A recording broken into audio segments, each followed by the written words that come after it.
Guys, sabi nila ako daw si Boy Utot. Hindi nila alam, may magandang benepisyo yung utot. Tsaka maging pera ng doktor yun.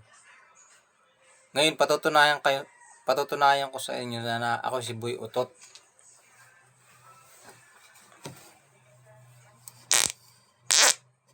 Yan! Para daw akong kabayo, utot ng utot. Alam mo yung, ano ba yung kabayo?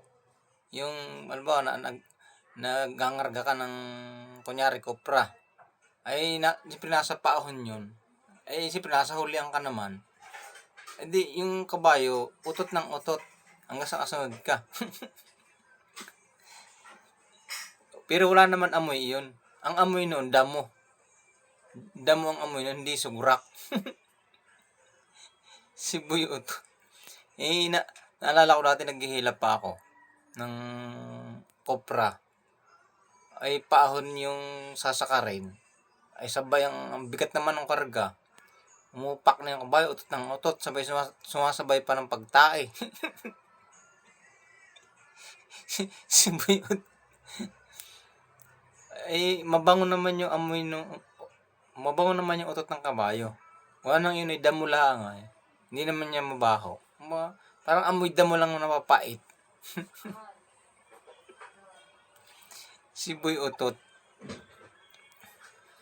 Yun ang nagdadagdag ng views, yung utot. Kasi may magandang benepisyo yung utot. Pag nakakautot ka, ibig sabihin normal yung katawan mo. Pag hindi ka nakakautot, ibig sabihin toxic yung katawan mo. Hindi ka nakakapag-release ng ng utot.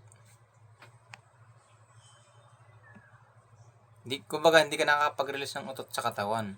Kaya akala nila porket utot ka ng utot ay masama sa katawan. Hindi. Kabaliktaran yun. Ibig sabihin, pag nag-uutot ka, ibig sabihin, normal lang katawan mo, nagre-release ka ng toxic sa katawan. Yun. Kaya, walang problema doon sa nag-uutot-utot.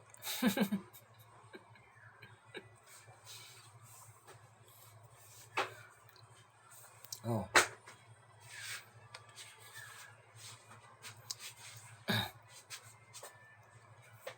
Si Boy Utot. Yung iba dyan, umuutot, palihim laang.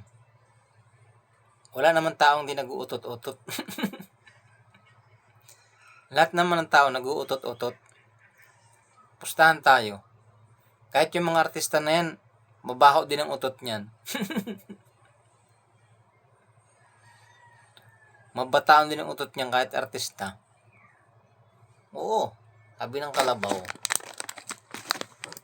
Akala mo ba di porket artista ay hindi mabaho ang utot? Ewan ko lang, mabaho ang utot niyan. Lahat mabaho ang utot. Utot, tae.